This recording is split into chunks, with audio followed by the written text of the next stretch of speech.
తెలంగాణ రాష్ట్ర ప్రభుత్వం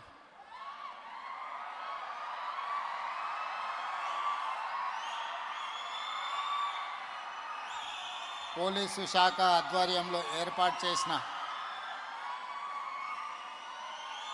arrive alive కార్యక్రమానికి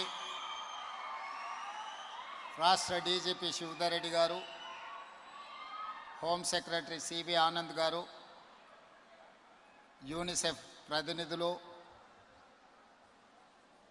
రాష్ట్ర రవాణా శాఖ మంత్రివర్యులు పొన్నం ప్రభాకర్ గారు, జూబ్లీహిల్స్ శాసనసభ్యులు నవీన్ యాదవ్ గారు, రాజ్యసభ సభ్యులు అనిల్ కుమార్ యాదవ్ గారు, రామగుండం శాసనసభ్యులు రాజ్ ఠాకూర్ గారు, అదేవిధంగా ఇతర ఉన్నతాధికారులు, వివిధ ప్రైవేట్ సంస్థల యజమానులు, చాలామంది యువమిత్రులు ఈ కార్యక్రమంలో పాల్గొని రోడ్డు ప్రమాదాల వల్ల ప్రాణాలు కోల్పోయే విషయంలో అంగవైకల్యంతో కుటుంబ సభ్యులకు తీరని దుఃఖాన్ని అందిస్తున్న సందర్భంలో తెలంగాణ రాష్ట్ర ప్రభుత్వం పోలీస్ శాఖ ఒక అవగాహన కార్యక్రమాన్ని ఏర్పాటు చేసి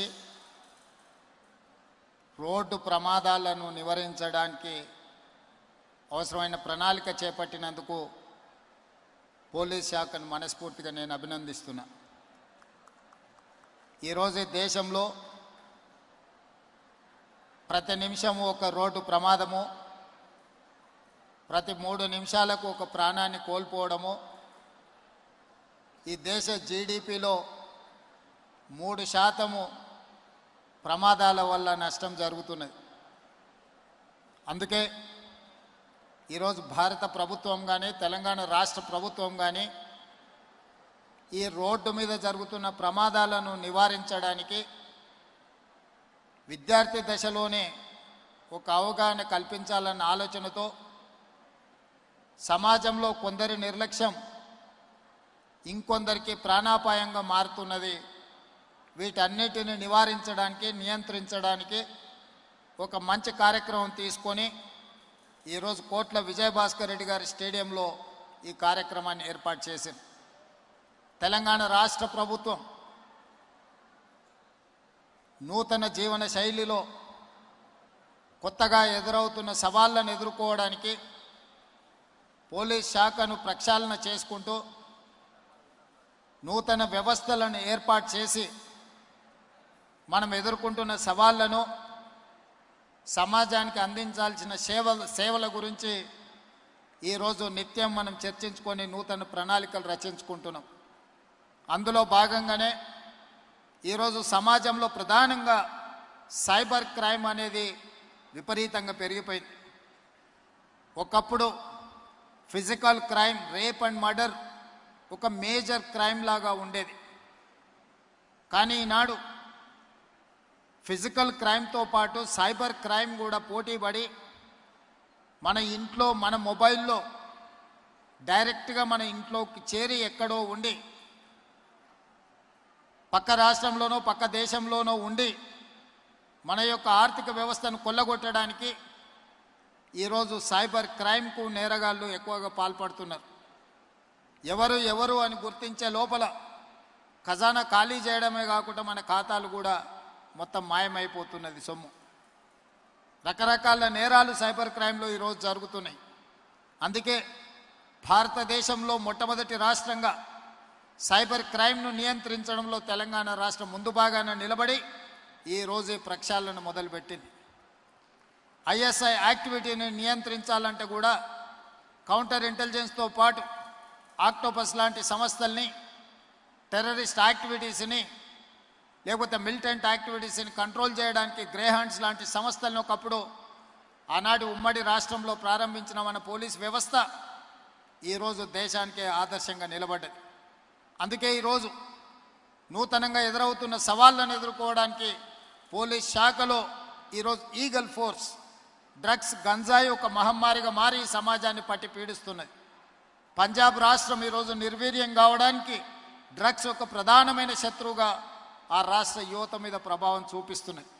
అందుకే తెలంగాణ రాష్ట్రం ఆ ప్రమాదాన్ని ముందస్తుగా గుర్తించి ఈరోజు తల్లిదండ్రులు కష్టపడి ఎంతో శ్రమకు తమ జీవితాన్ని మొత్తం శ్రమ రూపంలో సంపాదించి పెడితే ఒకరో ఇద్దరో పిల్లలుంటే ఆ పిల్లలు డ్రగ్స్ బారిన పడితే ఆ వ్యసనాల వల్ల తల్లిదండ్రులకు తీరని దుఃఖం ఉన్నది. ఈరోజు వింత పోకడల వల్ల విపరీతమైన దురలవాట్ల వల్ల డ్రగ్స్ గంజాయి కూడా ఒక మహమ్మారిగా మన సమాజాన్ని పట్టి పీడిస్తుంది. అందుకే ఈ డ్రగ్స్ గంజాయిని నియంత్రించడానికి మన రాష్ట్రంలోనే మన పక్క పట్టణంలో కాదు పక్క రాష్ట్రాలు పక్క దేశాల నుంచి వస్తున్న డ్రగ్స్ గంజాయిని నియంత్రించడానికి ఈరోజు ఈగల్ ఫోర్స్ని మనం ఎస్టాబ్లిష్ చేసినాం. దేశంలోనే ప్రపంచంలోనే పోటీ జరుగుతాయి డ్రగ్స్ నియంత్రణలో. మొట్టమొదటి స్థానం తెలంగాణ రాష్ట్రానికి హైదరాబాద్ నగరానికి ఆ గుర్తింపు వచ్చింది. సివి ఆనంద్ గారు హైదరాబాద్ కమిషనర్గా ఆ అవార్డు రిసీవ్ చేసుకోవడం జరిగింది. అయినా సమస్య తీరలేదు. ఈ సమస్య ఇంకా పెరుగుతూనే ఉంది. ఇది ఒక మన రాష్ట్ర సమస్యగా దేశ సమస్య. ఇతర రాష్ట్రాలతోని కోఆర్డినేట్ చేసుకొని ఇతర రాష్ట్ర అధికారులతోని సమన్వయం చేసుకొని ఈరోజు వ్యవస్థను బలోపేతం చేసుకొని డ్రగ్స్ మీద గంజాయి మీద మన రాష్ట్ర ప్రభుత్వం ఒక యుద్ధం ప్రకటించింది. అదేవిధంగా న్యాచురల్ కలామిటీస్ లేదా climate changes after COVID climate చేంజెస్తోని క్లౌడ్ బస్ ద్వారా విపరీతమైన వర్షాలు మన హైదరాబాద్ కానీ మన నగరాల యొక్క ఇన్ఫ్రాస్ట్రక్చర్ పర్ డే 2 సెంటీమీటర్స్ వర్షపాతం పడుతుంది అని అంచనాలు వేసుకొని మన యొక్క మౌలిక వసతులను మనం ఏర్పాటు చేసుకున్నాం. డ్రైనేజ్ వ్యవస్థ కానీ సివరేజ్ వ్యవస్థ కానీ మన రోడ్ల వ్యవస్థ కానీ క్లైమేట్లో వచ్చిన చేంజెస్ వల్ల 2 అవర్స్లో 20 నుంచి 40 సెంటీమీటర్స్ రెయిన్ఫాల్ ఈరోజు పడుతుంది. మొన్న ఖమ్మంలో వచ్చిన వరదలకు దాదాపుగా 39 సెంటీమీటర్లు 2 గంటల్లో వర్షం పడ్డది.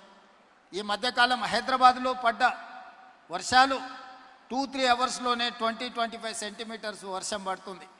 ఈ క్లైమేట్ చేంజెస్తోని అదేవిధంగా కొంతమంది కుంటలు చెరువులు నాలాలు కబ్జా పెట్టుకొని నీళ్లు ఉండాల్సిన ప్రాంతాలని దుర్మార్గులు అక్రమార్కులు ఆక్రమించుకుంటే ఆ నీళ్లు మన కాలనీలను ఆక్రమించుకుంటున్నాయి. నీళ్లు ఉండే స్థావరాన్ని మనము కబ్జా పెడితే ఆ నీళ్లు అక్కడ ఉండకుండా మన ఇళ్లలోకి వస్తున్నాయి. అందుకే ఈరోజు చెరువులను కుంటల్ని నాలాలని నీటి నిల్వ చేసే ప్రాంతాలను కాపాడడానికి హైడ్రాను మనం తీసుకురావడం జరిగింది. ఈరోజు ఎవరు ఏమనుకున్నా ఎవరు ఎంత విమర్శించినా ఎవరు ఎన్ని ఆరోపణలు చేసినా మనం పెట్టుకున్న లక్ష్యంతో మనం ఈరోజు ముందుకెళ్తున్నాం. ఈరోజు ఆ లేక్లను పునరుద్ధరించి రేపు సంక్రాంతి ఫెస్టివల్ సందర్భంగా కైట్ ఫెస్టివల్స్ని ఎక్కడైతే ఆక్రమణలకు గురైన లేక్లు ఉన్నాయో వాటిని పునరుద్ధరించి ఈరోజు కైట్ ఫెస్టివల్స్ సంక్రాంతి పండుగ సందర్భంగా మనం నిర్వహించుకుంటున్నాం. ఈరోజు నూతన ఛాలెంజెస్ని ఎదుర్కోవడానికి పోలీస్ వ్యవస్థని మనము బలోపేతం ఏ విధంగా చేసుకుంటున్నామో ఇప్పుడు రాష్ట్ర ప్రభుత్వం రోడ్డు ప్రమాదాలను కూడా ఒక తీవ్రమైన సమస్యగా గుర్తించినాం. సరిహద్దుల్లో యుద్ధంలో చనిపోయే సైనికుల కంటే ఎక్కువ ఈరోజు రోడ్డు ప్రమాదాలలో చనిపోతున్నారు. మా సహచర మంత్రివర్గ మిత్రులు కోమటిరెడ్డి వెంకటరెడ్డి గారి కుమారుడు రోడ్డు ప్రమాదంలో చనిపోయి ఈ రోజుకి కోమటిరెడ్డి వెంకటరెడ్డి గారు ఆ దుఃఖం నుంచి తేరుకోలేకపోయిండు. మరొక మా సహచర మంత్రివర్గ సభ్యుడు India cricket captain Mohammed Azharuddin కొడుకు రోడ్ యాక్సిడెంట్లో చనిపోయిండు. వారు కూడా ఈ రోజుకు ఆ దుఃఖం నుంచి తేరుకోలేదు. బాబు మోహన్ కోట శ్రీనివాసరావు లాంటి సినిమా కళాకారుల పిల్లలు కూడా రోడ్ యాక్సిడెంట్లలోనే చనిపోయినారు. ఈ మధ్యకాలంలో పోలీసు అధికారులు కూడా రోడ్డు ప్రమాదాలలో చనిపోయినారు. రోడ్డు ప్రమాదం మన తప్పిదం వల్ల జరగకపోవచ్చు, ఎదురున్నవాడు తప్పు చేస్తే కూడా శిక్ష మనకు పడే అవకాశం ఉంది. దీనికి ప్రధానమైన కారణం మైనర్లు ఇంట్లో తల్లిదండ్రులు వాహనం ఇవ్వడం వల్ల రోడ్డు మీదకి వచ్చి అవగాహన లేకుండా వాహనాలు తోలడం. 2 డ్రంక్ అండ్ డ్రైవ్. వాళ్ళ సంతోషం కోసం క్షణికమైన ఆనందం కోసం వాళ్ళు చేసే పార్టీలో లేకపోతే ఇతర వ్యసనాల వల్ల తాగి బండి నడపడం వల్ల వాళ్ళకే కాదు ఎదురుగుండే వాళ్ళకు కూడా ఈరోజు ప్రమాదం జరుగుతున్నది. కాబట్టి ఈరోజు మైనర్లు బండ్లు నడపడం లేదా డ్రంక్ అండ్ డ్రైవ్లో బండ్లు నడిపే వాళ్ళని నియంత్రించాల్సిన బాధ్యత పోలీసుల మీద ఉన్నది. వాళ్ళ మీద కఠినంగా కూడా వ్యవహరించాలి. స్పీడింగ్తోని మీరు చలానాలు వేస్తున్నారు, కానీ సంవత్సరం అయిన తర్వాత డిస్కౌంట్స్ ప్రకటిస్తున్నారు. దానివల్ల ఎలాగూ తగ్గిస్తారు కదా, మళ్ళీ చూద్దాంలే అన్న వ్యవస్థ ఈరోజు ఒక సమస్యగా మారింది. అందుకే పోలీస్ సిబ్బందికి శాఖకు నేను సూచన చేస్తున్నా, ఈ చలాన్స్ వెయ్యడం అనేది వెయ్యకుంటేనే నియంత్రించి వాళ్ళకు అవగాహన కల్పించాలి. తప్పని పరిస్థితిలో ఎవరి మీదైనా చలానా వేస్తే ఒక్క పైసా తగ్గించకండి. మూడవది, వాళ్ళ బ్యాంక్ అకౌంట్స్తోని డైరెక్ట్గా డిపార్ట్మెంట్కి సింక్రనైజ్ చేయండి. ఎప్పుడు చలానా పడితే ఆటోమేటిక్గా వాళ్ళ అకౌంట్లోకి వెళ్ళి డిడక్ట్ అయ్యి పోయే విధంగా ఈరోజు బండి రిజిస్ట్రేషన్కి వచ్చినప్పుడే ఆ బండి యజమాని యొక్క ఖాతాను మీరు తీసుకోండి. బ్యాంక్ అకౌంట్ను అటాచ్ చేయండి. ఏ బండి అయితే స్పీడింగ్ చేస్తుందో, ఏ బండి అయితే సిగ్నల్ జంప్ చేస్తుందో, ఏ బండికి అయితే చలానా పడుతుందో ఆటోమేటిక్గా ఆ యజమాని అకౌంట్లో నుంచి నగదులు బదిలీ అయ్యే విధంగా మీరు ఈరోజు టెక్నాలజీని వాడుకోండి.